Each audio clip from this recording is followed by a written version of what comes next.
Good evening. It's an effort to speed up transit service ahead of the 2026 FIFA World Cup. Priority streetcar lanes are about to be installed along a section of Bathurst Street. And while transit users welcome the move, some local businesses are concerned it could make things more difficult for customers. CTV Sean Leithong is live along Bathurst tonight with more. Sean. Well, Nathan and Michelle, the dedicated lane for streetcars mean that there's only one lane for traffic and there are fewer parking spots, meaning some businesses along Bathurst say there'll be fewer customers. Streetcars along Bathurst will soon get their own lane. And according to some, the reduction in vehicle traffic might put their business in a hot spot. The traffic's going to be brutal. It's going to certainly hurt traffic in terms of businesses, and alleviating parking is also going to be a big time hurdle. John Rollis is the owner of George's Deli and Barbecue, located along Bathurst, just south of Bloor. The 3.4-kilometer section from Bloor to Lakeshore will see streetcars get a dedicated lane, reducing vehicle traffic to one lane and remove 277 on-street parking spaces. The fact that nobody's going to have the option to even park here now is going to be really tough because, and certainly look, when you order food and want to go to places, you want to find places that are going to be more efficient and more accessible. If you take out even the slightest bit of parking, I mean, is there even incentive to maybe come and get food at certain places? It's certainly going to hurt. The dedicated streetcar lane is part of the city's RapidTO plan to be ready in time for the 2026 World Cup. This section of Bathurst will be painted and new signage added to alert drivers that this area is for streetcars only. Traffic is already bad with all the construction going in the city. Most of the work will be done between 10 p.m. and 4 a.m. to help keep traffic moving. Any cars left parked overnight will be towed to a legal location. Today, some residents expressed concern over congestion. It's always very busy, so with one lane, it's going to get worse for sure. Yeah, it's going to be very busy, I'm telling you. And even though the streetcar will take up a lane of traffic, there are those who think things will move much more efficiently. The current plan would begin at Bathurst Station heading south. The original plan was for a dedicated transit lane from Eglinton to Lakeshore, but was reduced by council in July. Having its own lane will definitely, I think, clear up a lot of traffic. Usually, like, streetcars are, not on time, not on schedule. I don't know why, but I think this will be helpful. But John Rollis says reducing space will create headaches for businesses like his. And what's going to happen now? I don't have a loading dock, so what am I going to have to do? Unload my stuff, across the street and have to bring a dolly and cross two lights just to get here? Certainly a big-time hurdle for us. The city says the dedicated lanes will be in place by the end of 2025. So the dedicated road work is set to begin at 10 o'clock tonight, but the city says that is weather permitting. Reporting live, I'm Sean Leithong. Nathan, Michelle, send it back to you. Thank you, Sean. Still ahead, we'll check on local efforts to help those trying to rebuild in Jamaica after a devastating hurricane hit the island. But first, a man is fighting for his life after being hit by a pickup truck this morning. It happened near Bathurst and St. Clair in an area residents tell CTV News is dangerous for pedestrians. CTV's Janice Golding is live tonight at the scene with the latest. Janice. Hi, Michelle. Yes, a man was rushed to hospital this morning with life-threatening injuries after he was struck by a pickup truck. The subsequent investigation shut down the intersection for hours, making for a very frustrating commute. A Dodge Ram pickup truck, the middle of its front bumper slightly caved in, sits just west of the pedestrian crosswalk at Bathurst and St. Clair. This is where a 49-year-old man was struck around 6:40 a.m. during the morning commute. It's very sad. I hope he's alive. You don't want to hear that anybody's been hurt. Well, it's just busy, right? Everything's busy. There's people everywhere. You got to keep an eye out. You got to pay attention. Police quickly cordoned off the area east and west of Bathurst along St. Clair and north and south on Bathurst, so collision reconstruction experts could piece together exactly what happened. Not everybody's app-friendly. As a result of the collision, 3 bus routes were detoured or rerouted, with the 512 St. Clair streetcar suspended between Oakwood and St. Clair West Station for more than 5 hours. All I'm just asking the supervisor is just on a fair note, is just asking that there be a better way to communicate with the public. We have a public that's standing on St. Clair all the way down to Guns Road that have no idea what's happening here at Bathurst and St. Clair. There is no sign anywhere to walk this much from the subway all the way past over there, It's terrible. Many commuters were aggravated about the interruption in TTC service this morning. We were waiting for the 512 to go on St. Clair and Dufferin, but we don't really know. You late for school? Yep. If we start walking now, we'll be like at least 20 minutes late. Still others reflected on the dangers of being a pedestrian in a neighborhood. Very dangerous. People try to go by. I was riding a motorcycle like before and I got struck by a truck too. I've seen it too many times where somebody will blow a light and almost hit me or other pedestrians. There's like always cars honking when people are crossing, so there's always stuff going on, it seems. We don't know if the victim was in the crosswalk at the time he was struck, but he was rushed to hospital with serious life-threatening injuries. The driver remained at the scene. And that driver, we are told, is 65 years old. Now, collision reconstruction experts finished processing the scene around noon, and TTC service resumed quickly. The victim, we are told, is still in hospital fighting for his life. Reporting live, Janice Golding. Now back to Michelle. Thank you, Janice. And still ahead on CTV News, what's in it for Ontario? The Ford government weighs in on what's lacking in the federal budget as it prepares to unveil its own priorities and economic outlook tomorrow. But first, a live look at the night sky on this somewhat unsettled Wednesday weather-wise. A special weather statement in effect for Toronto today, warning of hefty wind gusts, and we could hear some of that wind out there in Janice's hit. Lindsay Morrison is here with a look at the current conditions. What are you seeing, Lindsay? Yeah, Michelle, the winds have been howling, especially this afternoon and now the early part of the evening. You couple that with some wet weather, and it's not the most pleasant evening for spending some time outside. Nice one to be indoors. Let's talk about the winds. They're coming now out of a northwesterly direction, so that doesn't feel all that great. Sustained around 40 kilometers per hour, gusting closer to 60 Now, the special weather statement that is in place warns of gusts anywhere from 70 to 80 kilometers per hour by the time all is said and done for today. Temperature-wise, we have also cooled down. It is 9 degrees right now, and we're forecasting an overnight low near about 4. So that's still on the warm side of seasonal. The chance of showers sticking around. Winds will finally subside as we move through the overnight hours, but don't get too used to that. We have found ourselves in a pretty active storm track. We'll show you when the next low is set to roll in coming up. Michelle, I'll send it back to you. Thanks, Lindsay. Toronto police are asking for the public's help in identifying a person who was found dead in the annex back in the spring.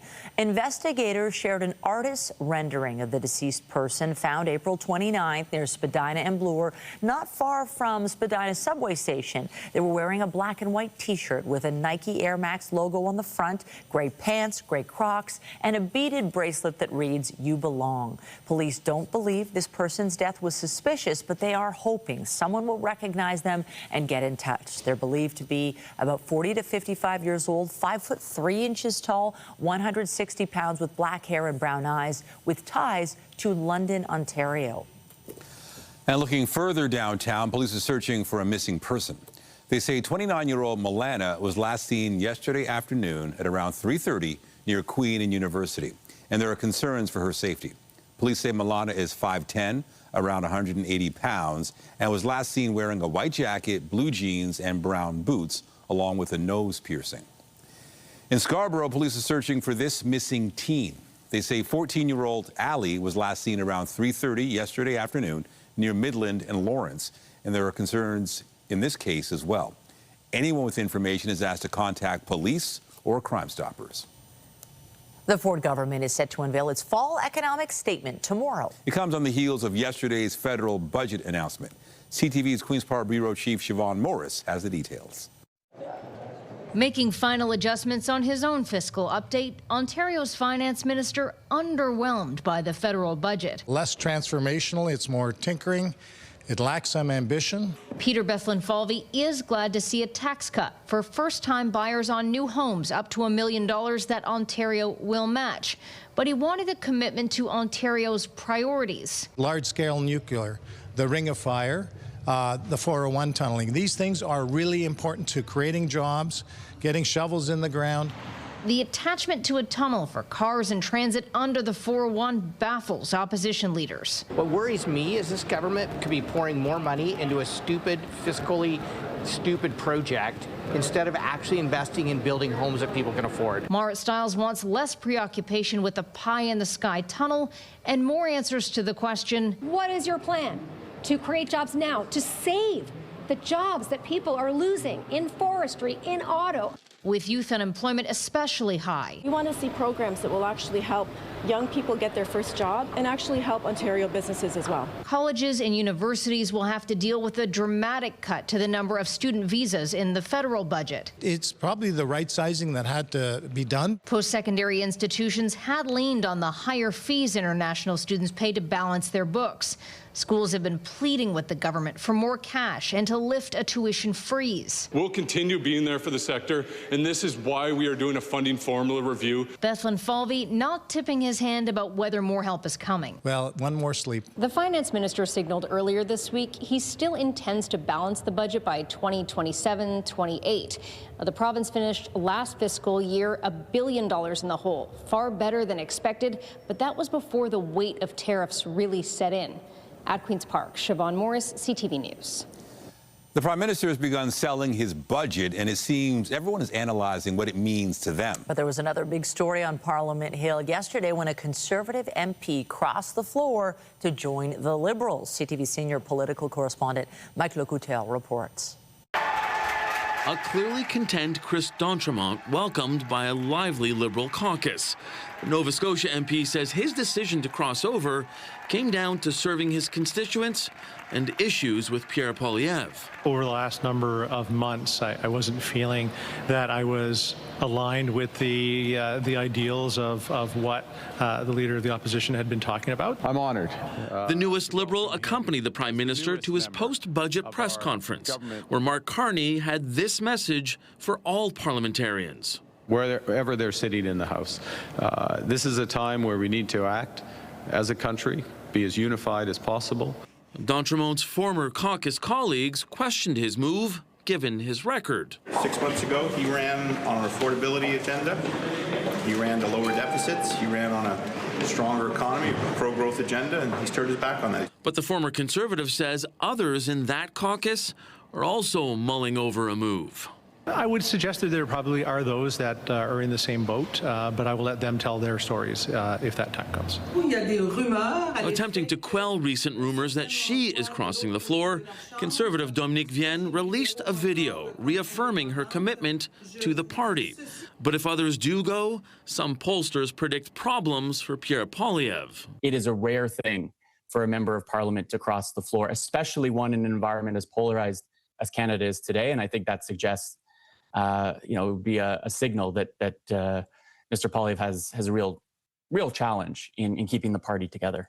The Liberals wouldn't say if they're actively recruiting other MPs to join the government caucus, but when asked about it, Foreign Affairs Minister Anita Anand said, the more the merrier.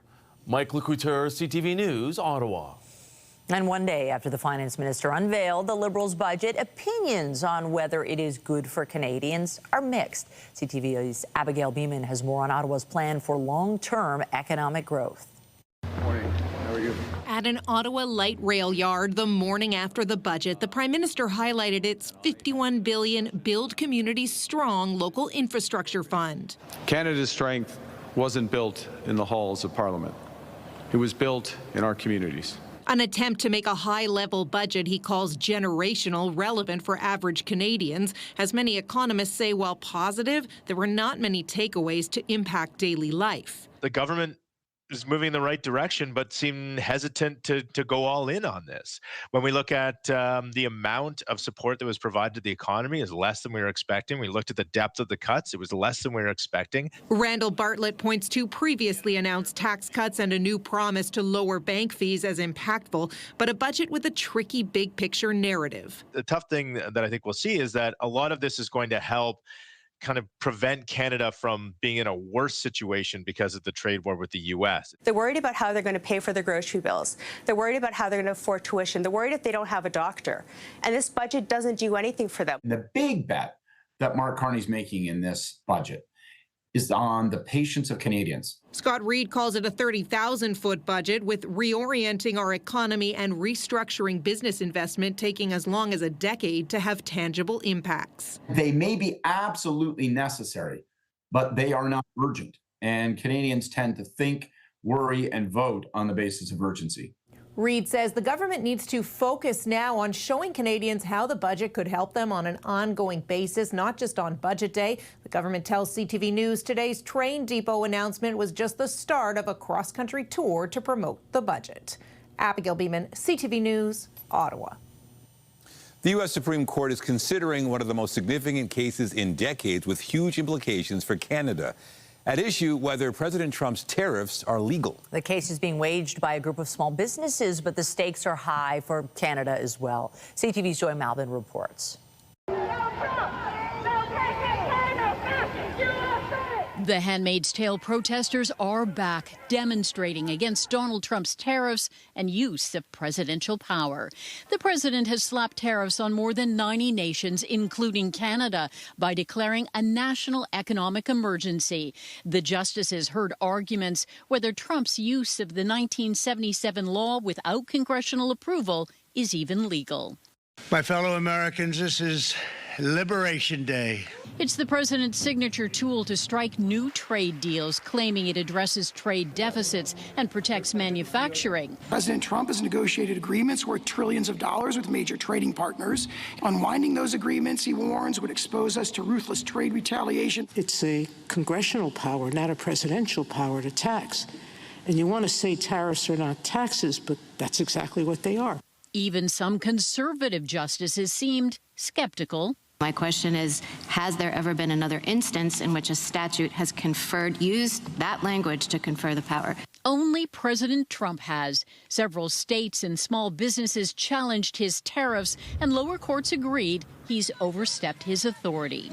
They're gloating all over all the billions of dollars that they're collecting. They think it's great. What they don't say is they're collecting it from American businesses. Trump's tariffs have cost Canada billions of dollars in lost business, straining relations with the U.S. and with trade talks stalled over an Ontario anti-tariff ad. Such trade barriers hurt every American worker. This is like somebody's driving the train. We're kind of in the back cars, and we don't control its speed, and we don't control its destination. President Trump posted this case as life or death for America, with his most significant economic policy at stake. The court's expected to rule swiftly within weeks or months. Joy Malvin, CTV News, Washington. Meanwhile, Canada's industry minister said today Stellantis will be sued if there is no resolution over the company moving production from Brampton down to the United States. First and foremost, on Monday, I announced that we were starting the dispute resolution mechanism. I don't like the term, but that's the term that is written in the contract. So that's why I'm using that term. According to the contract, we have to do this for 30 days. And then afterwards, if we don't find any form of resolution, the government will sue Stellantis. Mélanie Joly has said the dispute resolution process is underpinned by government contracts with the automaker. She insists the company must be held accountable for breaking its promises. Stellantis decided last month to move planned production of its Jeep Compass to Illinois. Ahead of Remembrance Day, it is a powerful visual tribute to those who served this country. Beginning tonight, names and images from Toronto's Book of Remembrance are being projected on the facade of Old City Hall. And that's where we find CTV's Allison Hurst with more on this tribute. Allison. Nathan, I'm sure you can see it behind me. It just lit up at 6 o'clock on the dot. We started to see the images. I'm just going to step aside so that everyone can have a bit of a better look at it. This display honors the brave souls who fought for freedom and those who died fighting. Each evening, Old City Hall will have a visual tribute on display to those who served and the history of the Toronto Cenotaph. It features images from the City of Toronto archives and names of local heroes. This year, Toronto marks two significant milestones: the 80th anniversary of the end of the Second World War and the 100th anniversary of the Toronto Cenotaph here. And so this is an opportunity for everybody to have a look and take in, stop perhaps, and have a moment as we mark Remembrance Day this year. And I am now joined by the artist who put all of this in this display together. It's Emma Lopez. Emma, tell us a little bit about this display that you've created. Well, this is a collaboration between the City of Toronto and our company that is Ava Animation and Visual Arts. We specialize in projection mapping, and we are truly honored to work with the city to commemorate the lives of so many people that sacrificed, like during the World War II, and also to have this incredible opportunity to bring out all these files from the archives, bring them outside with projection so that people can see the significance, the pictures, original blueprints, and feel like the importance of, even though the passing of time, like it's significant, it still resonates. It still resonates with the reality that we're living today and the importance of peace and the effort of so many people. No? So we are truly thankful to be a part of it. And what did it mean to you to work on this? How long did it take? And just sort of tell us a little bit about how the impact of working on a project like this would hit you and your team. We've been working on this for around 4 months, a little bit more if you include kind of all the planning, but it really hits you when you start seeing like all the archival imagery and going through all the documentation, going through the poems, going through the names, because these are the names that were like double-checked and typed by hand by the team at the City of Toronto, and we couldn't have done this without them. Like, they went in, they checked every name, they make sure, because it's really important for them to make sure that each and every one is honored properly. And also the challenge is to make something that even though like the architecture has volumes and there's a little bit of distortion, you can find your last name, no? Like you can find your loved one that was part of this significant event. So that was the goal, no? Wonderful. Well, thank you so much for sharing that with us. And this will be visible every evening from November 5th today until November 11th, starting from 6 p.m. until 11 p.m. Reporting live, I'm Allison Hurst. We'll send it back to you in studio. All right. Thank you, Allison. Coming up, fresh faces on our airwaves and all over our CTV studios. Grade 9 students out of the classroom and into the working world on this Take Our Kids to Work Day. And I'm Pat Foran. Coming up on Consumer Alert, it's one of the most important numbers in your life, your credit score. You want to pay your bills on time to keep your credit in good standing. A woman had a dispute with one of her bills, and now she has major credit problems. All of that story, that's just ahead. Teen temperatures today and yesterday, but 9 is our seasonal average. We're going to be a lot closer to that in the next couple of days. And then by the weekend and into the early part of next week, the highs will be near 0, the lows below freezing. We're going to talk about when there's a chance of wet flurries coming up. And stay with us. We've got another full night of great shows for you right here on CTV. When you see it happen, send it to CTV News. Text 10400 from your screen to ours. Text 10400. Your credit score is an important number because it determines if you can be improved for loans, credit cards, and other financial products. A good score can save you money over time, while a bad one can make borrowing more expensive or even impossible. Here's Pat Foran and Consumer Alert. Pat. Thanks, Nathan and Michelle. A woman contacted us after she said she paid her credit card bill, but her bank said she didn't. She refused to pay the bill for the next 8 months, and in the process, her credit score and finances have been ruined. A woman we'll call Gloria asked us not to identify her as she is embarrassed about her situation. The senior has mobility and eyesight issues, but the former bookkeeper says she's always been very careful paying her bills. Have you always paid your bills on time? Oh, before the due date. Gloria says in February she got a credit card bill for $389 and believes she paid it. But her bank said it never received the funds and kept sending the same bill month after month and adding interest. Gloria was worried she would be paying the bill twice. Why should I put that money in their pocket? For what? If you pay it, why do you have to pay again? I don't understand that. After she didn't pay the bill for 8 months, her credit score dropped to the lowest level, her home insurance doubled, she was unable to co-sign her son's car loan, and she was denied a new credit card. Gloria says she didn't know disputing the charge could cause so many problems. I thought they'd go only after me for the money. I never thought they are going to destroy my credit score. A good credit score can help you rent an apartment, get a loan, and qualify for lower interest rates. But late payments can lead to a lowered credit score, increased interest rates, higher late fees, difficulty getting new credit, and accounts could be closed or have reduced credit limits. If you're behind on a $100 a month payment, your credit score really takes a hit because they figure, hey, if you can't handle a $100 payment, we're certainly going to not loan you a larger amount of money. Doug Hoyce, a licensed insolvency trustee, says in the event you feel there's a mistake on one of your bills, pay it first and try to settle it later. If you're having a dispute on a bill, pay it, and that way your credit score isn't going to take a hit, and then fight over it later. If you win, you get your money back. After CTV News contacted her bank, they determined Gloria had not paid the bill. Now she has, but it could take as long as 6 years before the unpaid bill doesn't show up on her credit score.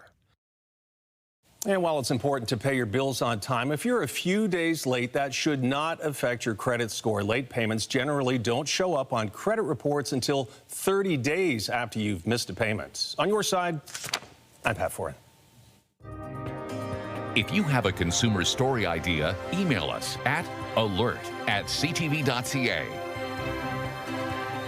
All right, talking about the forecast, some gray skies and some concerns, but today was a very special day, wasn't it? It was lovely. It's Take Our Kids to Work Day, so throughout the day we had a whole bunch of grade 9 students in the studio. It's actually feeling a bit lonely in studio now because they're not here watching us. Yeah, they filled it up so well, didn't they? And they actually participated a little bit in our newscast. It was great to have them. I know you and I were reminiscing about our Take Our Kids to Work Day back in the day as well. Yeah, pretty special day for grade 9 students right across the country. In fact, today is Take Our Kids to Work Day.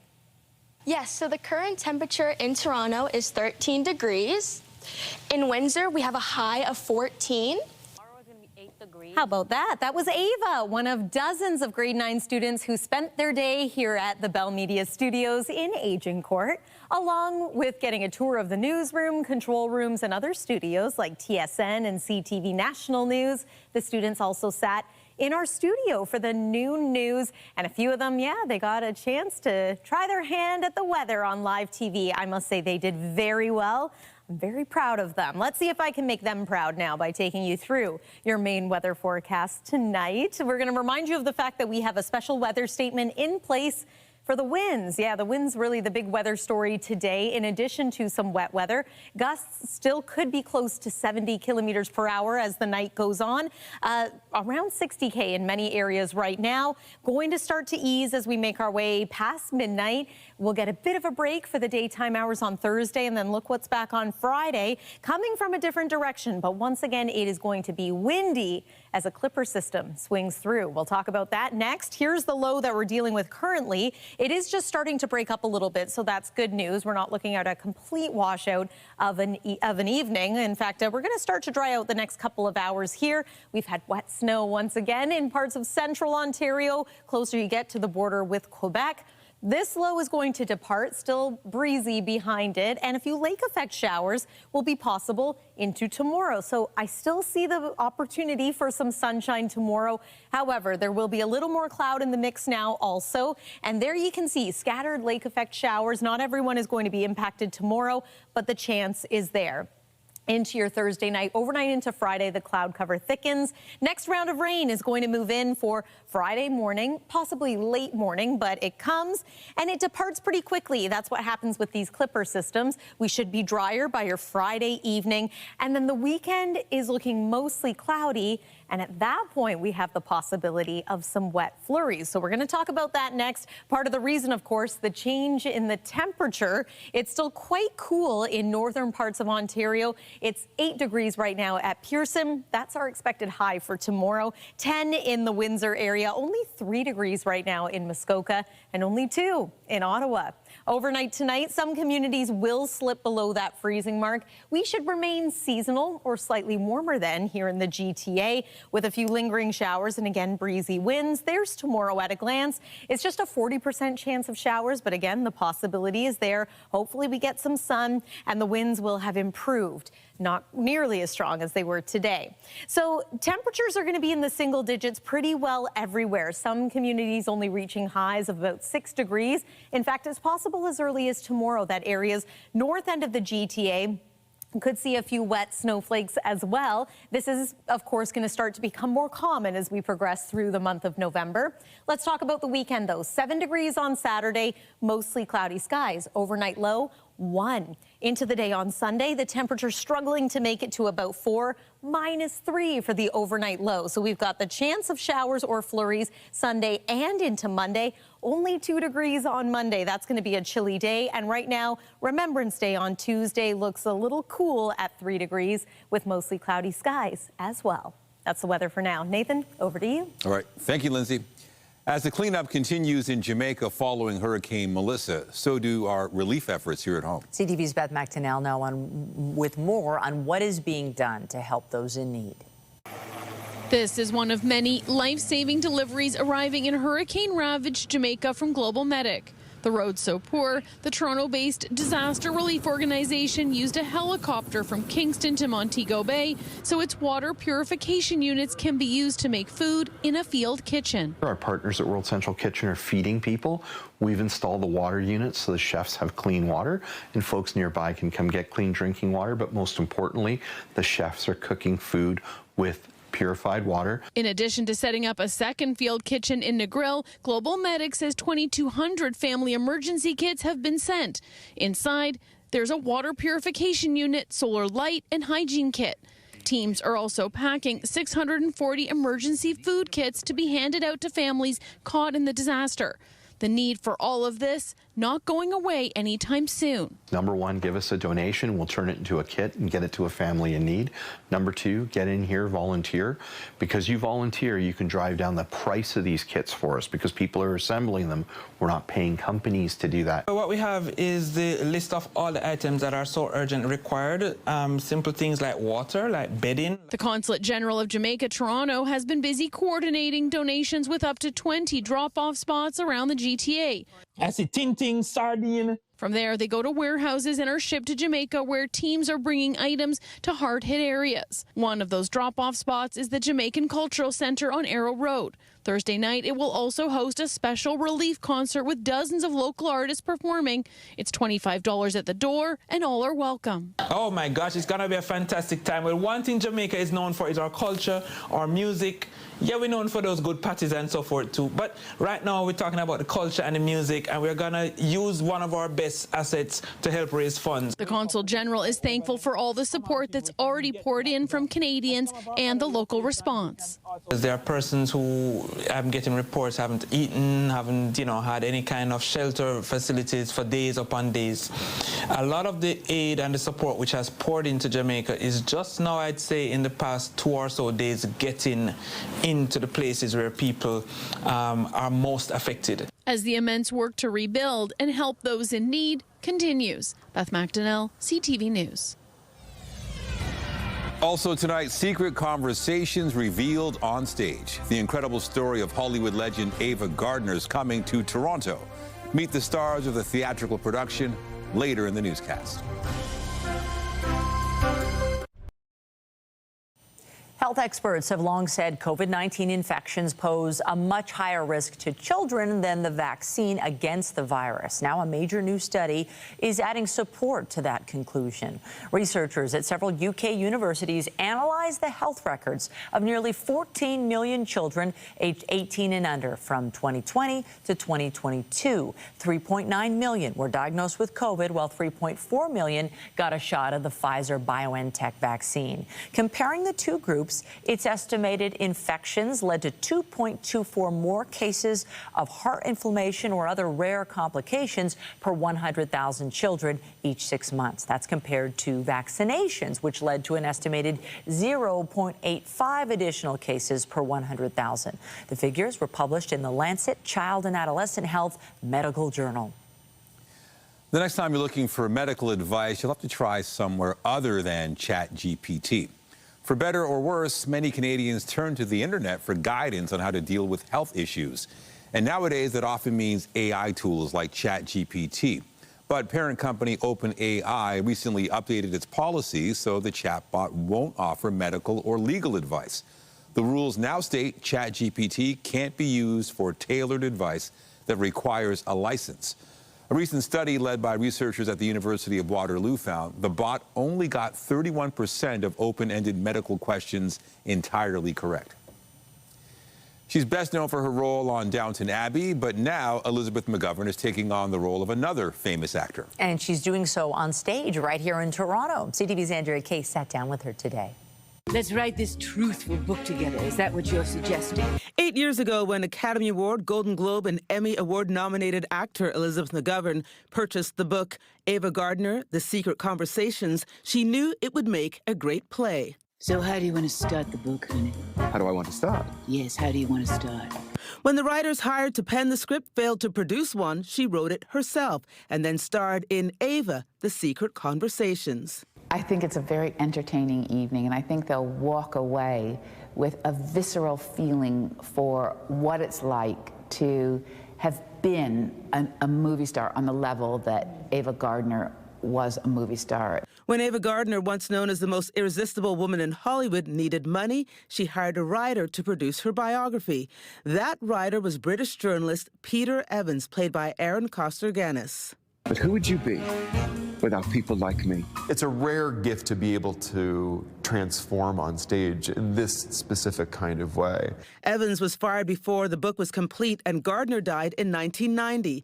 Years later, he turned their recorded conversations into a book. In the play, Coster-Ganis plays multiple roles, including her husbands, Mickey Rooney, Artie Shaw, and Frank Sinatra. It is the most difficult role since time began to cast, because he needs to be a person that presents as the least charismatic man ever born initially. And then he turns into, in the course of the play, when they go on this journey together, all the men that peopled her past. Welcome to Downton.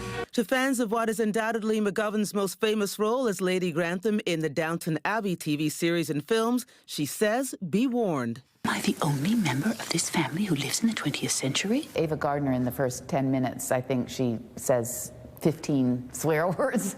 So I think it's a kind of a shock. If you are a Downton Abbey fan, kind of adjust your expectation a little bit, because she ain't no Lady Grantham, but she's hopefully a character that does pull you in. Get pulled into Ava, The Secret Conversations, on stage at the CAA Theatre from November 6th through the 30th. Andrea Case, CTV News. After the break, falling prices, lower mortgage rates, and more inventory is creating a buyer's market. So why won't Torontonians take advantage of it? We take a closer look.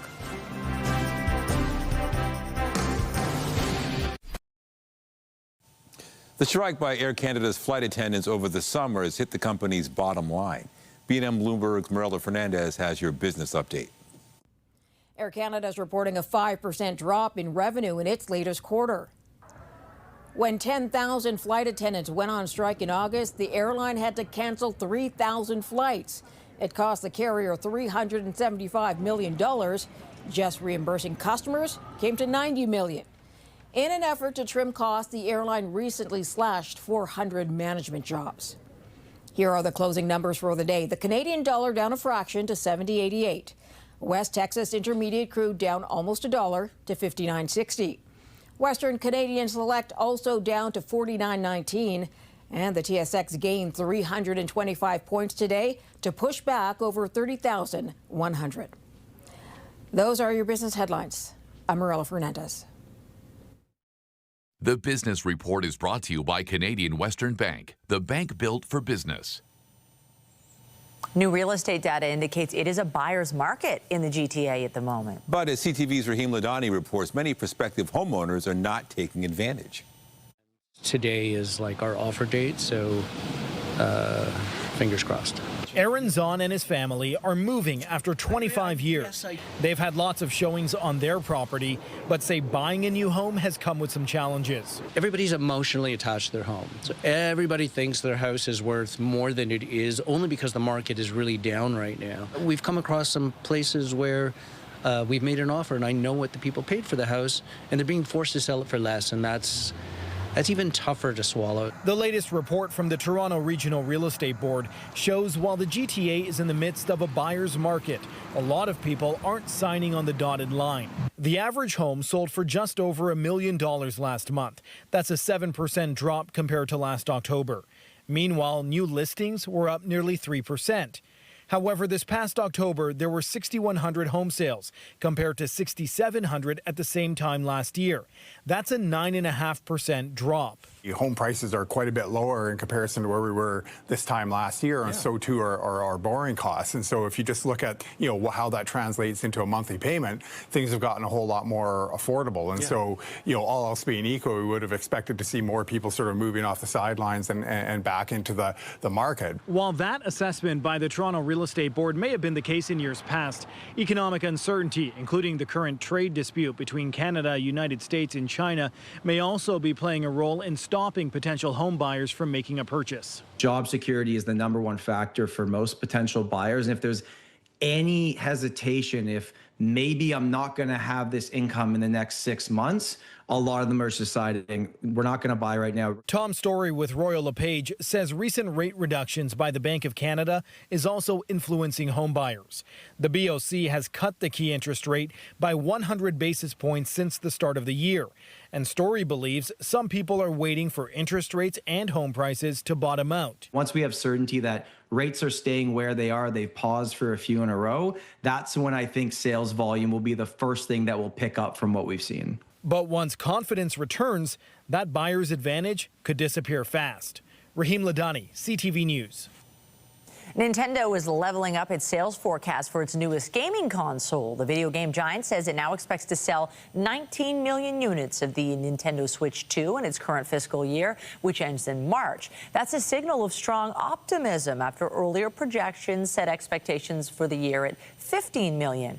The Japanese company says more than 10 million Switch 2 units have already been sold since it hit shelves back in June, with strong demand helping Nintendo beat revenue and profit expectations for the latest round. A key contributor to the Blue Jays' remarkable postseason is staying in the sixth at least for one more year. Shane Bieber's exercised his $16 million player option for the 2026 season. The right-hander could have become a free agent. Bieber was 2-1 in the playoffs, earning a Game 4 win against the Dodgers in the World Series and pitching relief in Game 7. His return solidifies a starting rotation that will likely include Kevin Gausman, Trey Savage, Jose Barrios, and perhaps Eric Lauer. It's unclear whether Max Scherzer and Chris Bassett will return, as both are free agents. Meanwhile, the Jays will play Team Canada during spring training in Dunedin next year. Toronto's hosting our national squad March 3rd, prior to the start of the World Baseball Classic. Canada's first game in the international tournament is March 7th versus Colombia in San Juan, Puerto Rico. The Canadians are in Group A with Colombia, Cuba, Panama, and Puerto Rico. The Toronto Maple Leafs return to the ice tonight. Robertson powers out, gets to it, what a save, the rebound. Toronto was down 3-0 to Pittsburgh after 2 periods Monday, but managed to score 4 goals in the third to win. This evening, the Leafs host Utah, winners of 8 of its last 10 games. The Mammoth are tied for second in the Central Division. And just ahead, counting down to the FIFA World Cup. The mascots make themselves at home, checking out the sights and stopping by City Hall. Get Toronto's top stories, breaking news alerts, and watch live. Download the CTV News app. Well, just over 200 days until the FIFA World Cup kicks off in Toronto. And today, the 3 mascots for the tournament made a stop in the city. CTV Jessica Smith introduces us to Maple, Zayu, and Clutch. The countdown continues to the 23rd edition of the FIFA World Cup. We are so ready for the world to come to this city of Toronto. Former Canadian men's national team member and Toronto FC legend Dwayne De Rosario teamed up with the official mascots at Nathan Phillips Square to help hype up fans. So now having the World Cup come to our country, it's just going to inject a different sense of passion, pride. I feel really excited because I've been waiting for this moment, and I love soccer. I play soccer. It's my favorite sport. And I play on a team. I was really excited for this moment, FIFA, after 4 years of waiting. Maple the Moose representing Canada, Zayu the Jaguar representing Mexico, and Clutch the Bald Eagle representing the USA, each serving as ambassadors of unity, diversity, and a love for the beautiful game. Having the mascots here again, they create a different sense of excitement. They bring in the young fans. They create such a great ambiance in the stadium, outside the stadium, at the fan activation zone. This will be the first time the tournament has been hosted across 3 countries in 16 host cities. Canada will host a total of 13 games next summer, 7 in Vancouver and 6 in Toronto. Fans are ready to welcome their fellow football supporters from around the world. It's a fun you can't describe. It's very fun. It's my favorite sport. That's what it brings. It moves passion, it moves feelings, and it's going to be a great opportunity, like I said, to showcase that to the world. With 48 teams competing, this is set to be the largest World Cup in history. The city is buzzing as we continue to move forward towards the 23rd edition of the FIFA World Cup. Everything kicks off June 11th, 2026 and runs through to July 19th. Jessica Smith, CTV News. So what'd you think of Maple? Looking cool, like those legs, the shoes. Yeah, cool dude. All right. And what about the forecast? Yeah, well, first of all, I'm excited that we have some soccer to look forward to as we're still getting over baseball a little bit. But the weather's looking pretty good. You know, we've had a windy day today. Here's a look at some of the peak gusts we've experienced through this afternoon and now early evening. Expect some of these numbers to go up. Here's your wake-up weather for tomorrow. I do hope that we will see some sun tomorrow, but there will be cloud in the mix, and there's a chance of showers in some areas, too. 8 is our forecast daytime high for tomorrow, so a noticeably cooler day after a couple of days in the teens. And then the rest of your 7-day forecast is a bit colder also, not just daytime highs, but overnight lows. And we're watching that weekend for a few flurries as well. Michelle and Nathan. Thank you, Lindsay. That's it for us, but be sure to join Omar Sachedina tonight at 11 for CTV National News, followed by Zoraida Allman with your next local newscast at 11:30. Meantime, our coverage continues anytime on CP24 and at ctvnewstoronto.ca. For Lindsay Morrison and the whole team here at CTV News, thanks for watching and have a great night.